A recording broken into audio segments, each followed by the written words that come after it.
welcome to your first class. One of the things that you probably were told when you signed up is that one of the things we have to do in the classroom is learn about our equipment. It's probably the biggest part of our class. And today what we do have is a couple of sets of gear, and I'm going to show you how to put your kit together. You can see there's a dust cap here, and we're going to pull that off. And we're going to make sure when we look at the valve that there's actually an O-ring in the face of the valve. Next thing we're going to do is we're going to actually connect our BCD, put the strap over like this. If we were in the BCD, we would want the valve opening kind of pointed at our head.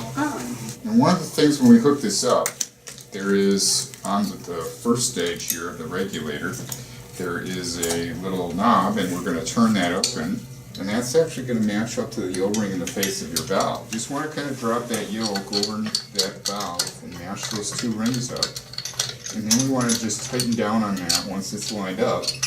Just finger tight. You should have a low pressure inflator hose right here, and it's going to clip right in there. The whole thing goes into that little shoulder strap, so it can't float around behind you. You have an extra second stage. It should be marked yellow. And that one is actually one that gets attached to our hip. There should be a little strap for that. Put where your mouth goes in through the hole. The next thing you should also have is you should have a computer or instruments. If you look on the left side of your BCD, you should find some kind of a clip that you can attach it to, and you can go ahead and just clip that in. The next thing we're going to do is turn the air on. So holding on to your gauge a little bit, and then just turn back on the valve, open it up, and just slowly let the air into the system. The only other thing we have left to do is we do need to put some weights in. You always want to make sure that we put an even number in each side. We would open the valve all the way. You always want to double check that.